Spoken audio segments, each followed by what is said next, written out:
The air raid siren began at 4:30 on a Tuesday afternoon in July 1940, its wail climbing from the depths of London like something dragged from a well. In the operations room at RAF Fighter Command, Group Captain Peter Townsend stubbed out his fourth cigarette of the hour and watched the plotting table with the expression of a man learning to read his own death certificate. Red counters multiplied across the channel. 40 bandits inbound. No, 50. The WAFs moved their wooden markers with steady hands, though one girl's fingers trembled enough that her squadron disc clattered against the glass. Nobody blamed her. They were all learning to function with fear as a permanent tenant in the chest. Hurricane scrambling from Nordholt, someone called. 12 aircraft. Townsend said nothing. 12 was never enough. 12 was what they had. Outside, beyond the reinforced concrete and the sandbags stacked like children's blocks against the coming storm, the sky over southern England held that peculiar quality of light that comes before violence. Golden and clear and heartbreakingly beautiful. Flight Lieutenant James Hartley noticed it as he ran toward his Hurricane, boots pounding tarmac still warm from the afternoon sun. He was 23 years old. He had been 23 for 6 weeks, which in the summer of 1940 qualified him as a veteran. The Merlin engine caught with a roar that Hartley felt in his sternum. He'd stopped thinking of the sound as loud. It was simply the universe announcing its terms. The Hurricane shuddered, eager or afraid.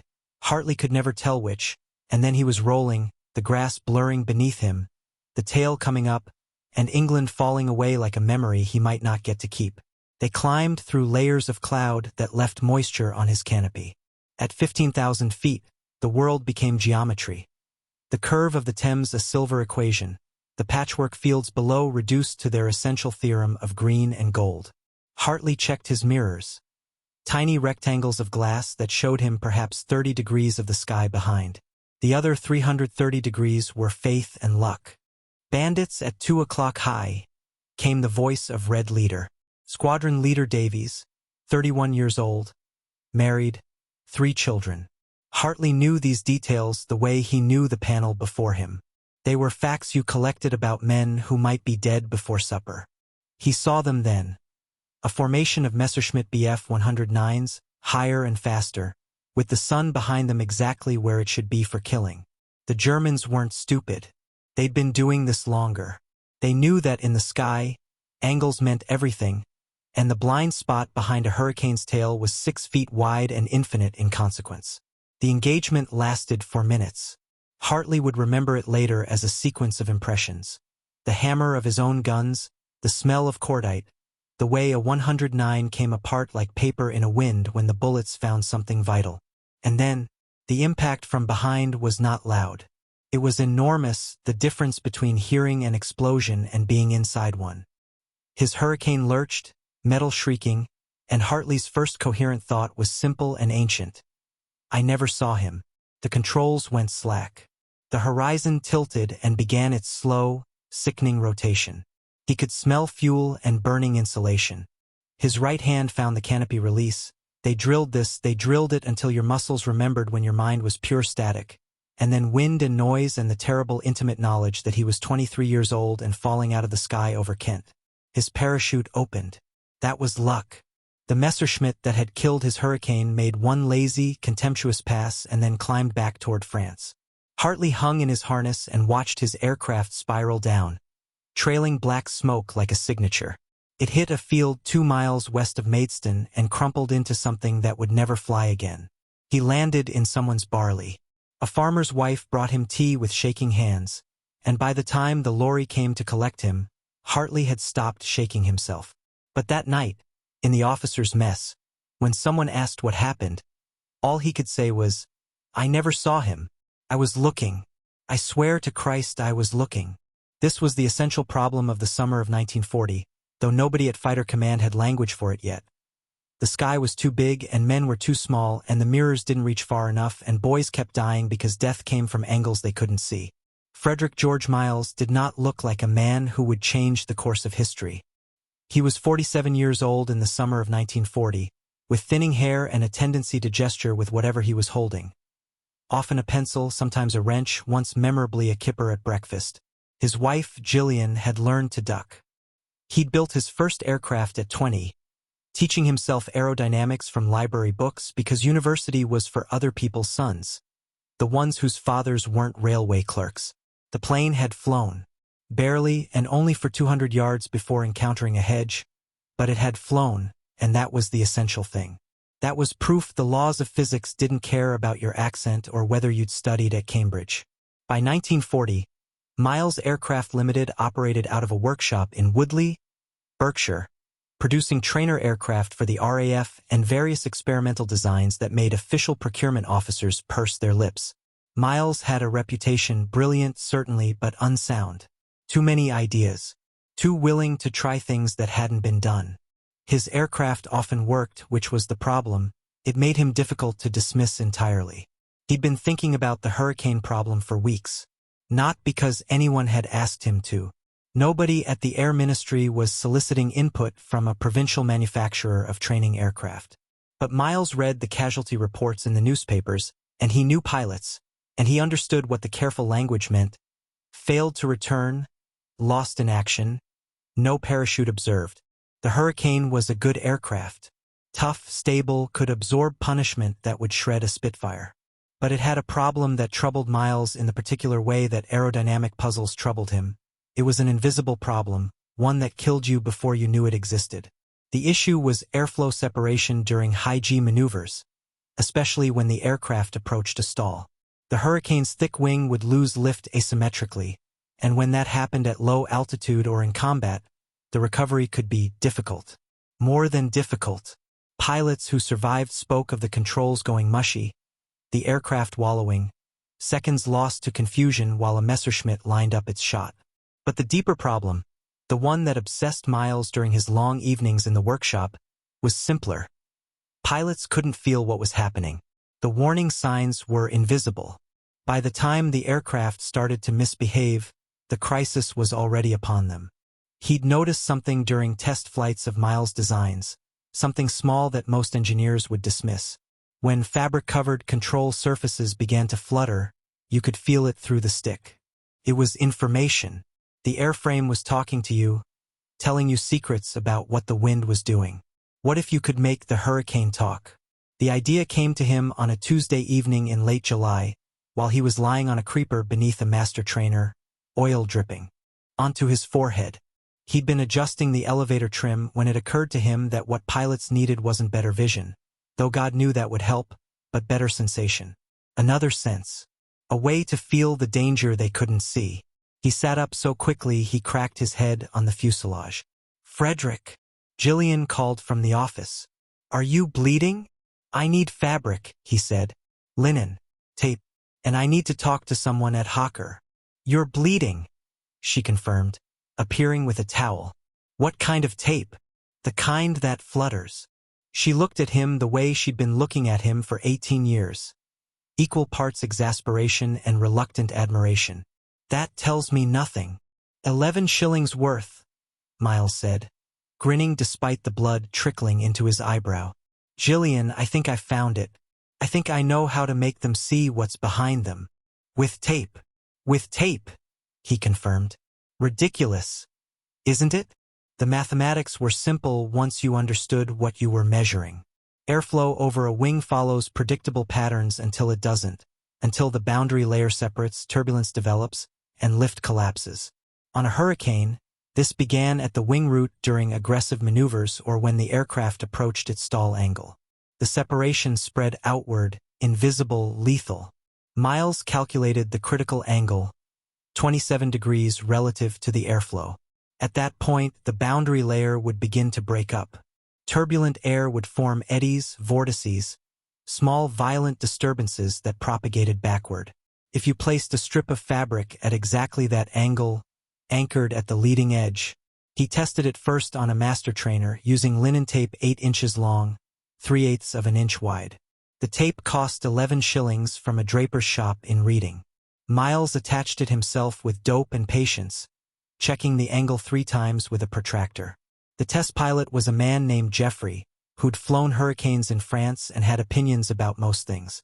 "You want me to notice a piece of cloth," Jeffrey said, examining the installation with profound skepticism. I want you to feel it, Miles corrected. When you pull high G, when the wing starts to talk, that tape will flutter. The vibration will travel through the airframe. You'll feel it in the stick, maybe in the seat.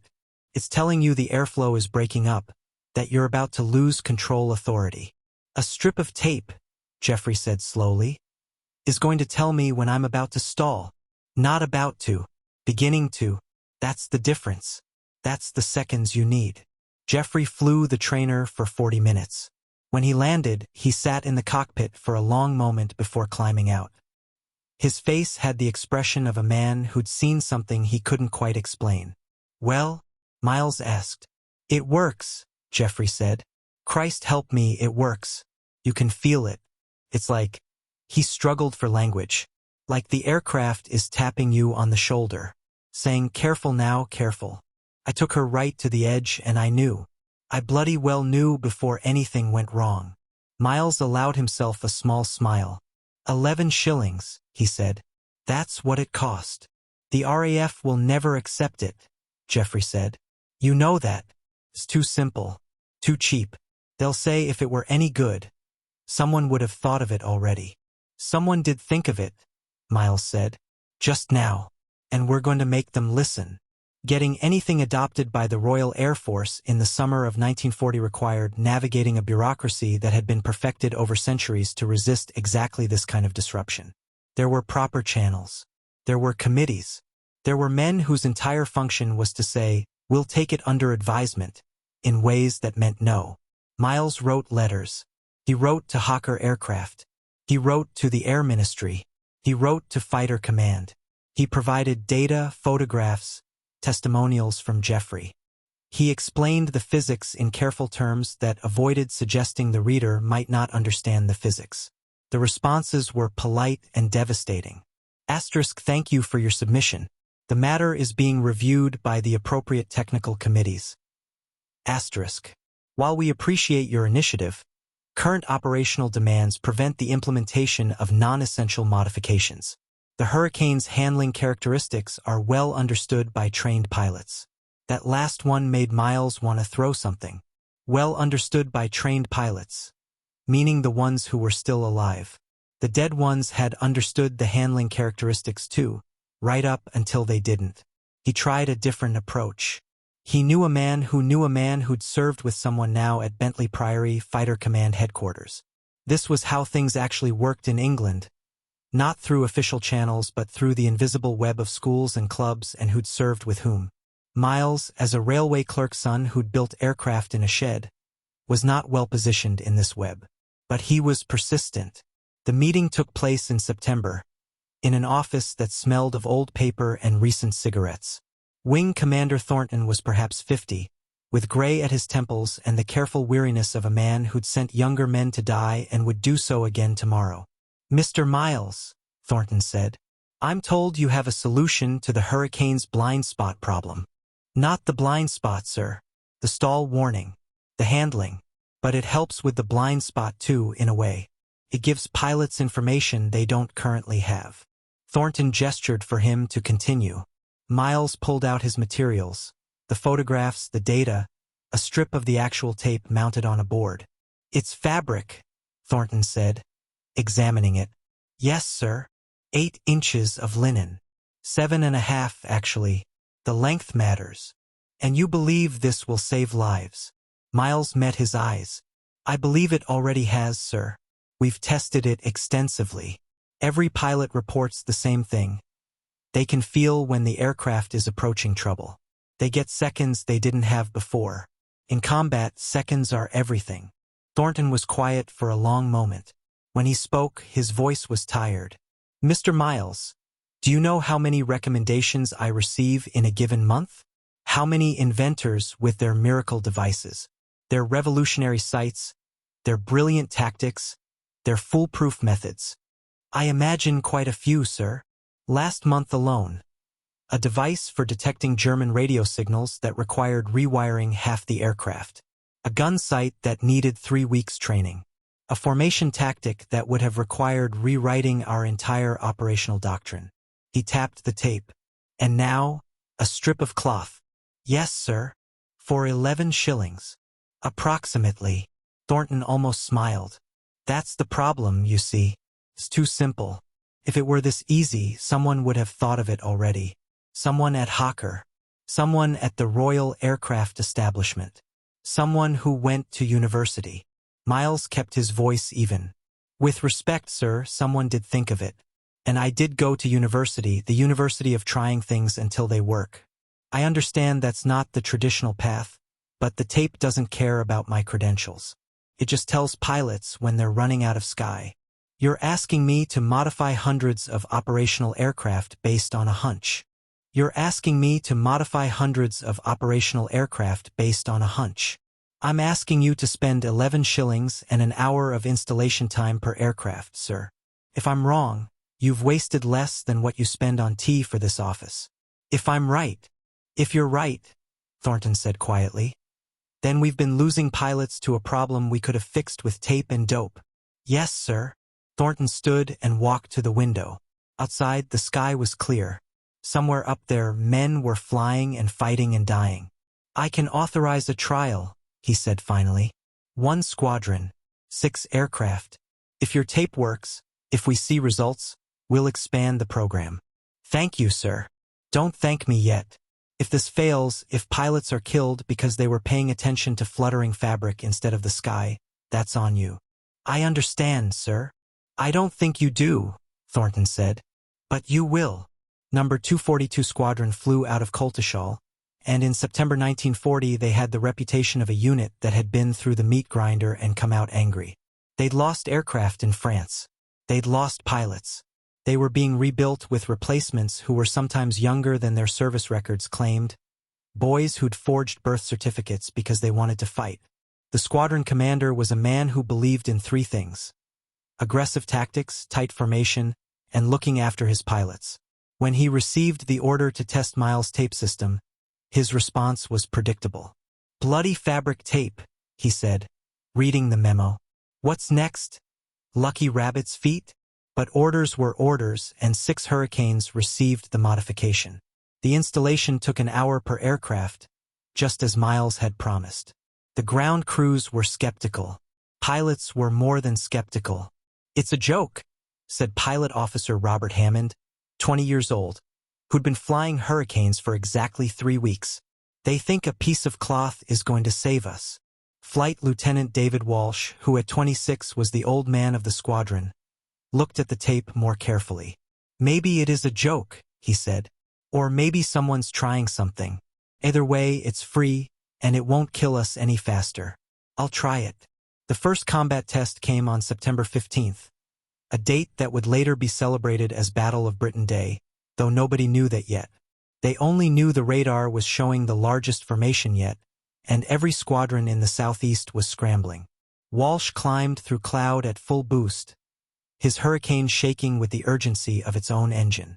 At 20,000 feet, they found the bombers, Dorniers in tight formation with 109s above them like sharks. The engagement was chaos. It always was. Hurricanes broke left and right, hunting bombers while the 109s dived, and the sky became a 3-dimensional puzzle where every move had consequences. Walsh got on the tail of a Dornier, close to 200 yards, fired a burst that tore pieces from its wing. The return fire was immediate, the dorsal gunner was good, and Walsh broke hard right, pulling the stick back, the G-forces crushing him into his seat. That's when he felt it. A vibration. Not loud. Not frightening. Just their star. A flutter transmitted through the airframe, through the seat, a subtle wrongness that his body registered before his mind understood. The tape. He was pulling too hard. The wing was starting to burble. Another second and he'd be wallowing, slow, vulnerable. He eased off the stick, just slightly, and the vibration stopped. The Hurricane remained crisp, responsive, under his command. A 109 flashed past his canopy, having missed him by perhaps 30 feet. The German had expected him to keep turning, to tighten the spiral until his Hurricane started to mush. The tape had given Walsh information. Ease off now before the controls go soft. That information had kept him fast, kept him unpredictable. The 109 didn't get a second chance. Walsh rolled inverted, pulled through, and came out on the German's tail. 2 seconds of firing. The 109 trailed smoke and spun away toward the channel. Walsh didn't realize he was breathing hard until he was back in the circuit at Coltishall, lowering his gear, his hands steady on the controls. The tape was still there on his wing root, an 8-inch strip of fabric that cost less than a decent meal. He'd been aware of it 3 times during the fight, 3 moments when it had told him something his eyes and instruments couldn't. In the dispersal hut, he found Pilot Officer Hammond sitting on a crate, smoking with shaking hands. "You all right?" Walsh asked. "I felt it," Hammond said. "The tape. I was in a turn, pulling too hard, and I felt it flutter. So I eased off, and right bloody then, a 109 went through where I would have been if I'd kept turning." "You saw him?" "No, that's the thing. I didn't see him, but I felt the tape, and I adjusted, and I'm here." Walsh sat down beside him. "It works," he said, not quite believing it himself. "That ridiculous strip of fabric. It actually works." By the end of the day, all 6 pilots with the modified Hurricanes had stories. Small moments, fractions of seconds, times when the tape had given them information they shouldn't have had, warnings they couldn't otherwise receive. The squadron commander wrote his report that evening. His skepticism had evaporated, replaced by something more urgent. The knowledge that this needed to happen to every Hurricane, immediately. "The modification is simple, cheap, and effective," he wrote. "It provides pilots with tactile feedback about impending stall conditions and allows them to maintain better control in combat maneuvering. I strongly recommend immediate implementation across all Hurricane squadrons." He paused, pen hovering over paper, then added, "This device has already saved lives. Delays in its adoption will cost more." Even with field reports confirming the tape's effectiveness, the resistance within the RAF establishment was formidable. There were multiple reasons, and Miles came to understand them all through repeated rejection. First, the simplicity was suspect. The RAF technical branch employed hundreds of engineers, many with advanced degrees from the finest universities. The idea that a critical safety improvement could be designed by a provincial manufacturer using 11 shillings worth of fabric was insulting. If the solution were that simple, surely someone would have thought of it already. Second, the cost was suspect. Defense procurement operated on the principle that expensive things were serious things. A modification that cost thousands of pounds and required extensive engineering would be studied, debated, refined, and eventually implemented through proper channels. A modification that cost 11 shillings looked like a joke. Third, there was the question of precedent. If the Air Ministry started accepting unsolicited modifications from civilian engineers, where would it end? Every amateur inventor would start proposing solutions, and the bureaucracy would drown in suggestions. Wing Commander Thornton, to his credit, continued to fight. He compiled data from 242 Squadron. He arranged for demonstrations. He brought pilots in to testify about the tape's effectiveness. And still, the committees deliberated. The breakthrough came from an unexpected direction. Air Vice Marshal Keith Park commanded No. 11 Group, responsible for the defense of London and southeast England. In October 1940, his pilots were flying and fighting every day, and Park paid attention to what they needed. When reports of the Miles tape reached him, not through official channels but through conversations with squadron commanders, he made a simple decision. "Install it," he ordered. "Every Hurricane in No. 11 Group. I don't care what the technical committees think. If my pilots say it works, that's the only committee vote I need." The order went out on October 12th. Ground crews across a dozen airfields spent the next week installing fabric tape on wing routes, muttering about mad air marshals and whether the entire war effort had lost its mind. But they installed the tape because orders were orders, and because some of them had noticed that the pilots who'd been flying with the tape seemed to be coming back more often. By the end of October, 183 Hurricanes in No. 11 Group had the modification. By November, other group commanders were requesting it. By December, it was standard equipment. The Air Ministry never issued a formal technical bulletin. There was no official recognition. But across RAF squadrons flying Hurricanes, mechanics learned to install the tape, and pilots learned to trust the flutter. It became part of the aircraft's language, one more way the Hurricane talked to the men who flew it. Miles never received official recognition. There was no ceremony, no medal, no formal acknowledgement from the Air Ministry. What he received instead was a letter from Wing Commander Thornton, dated November 28, 1940.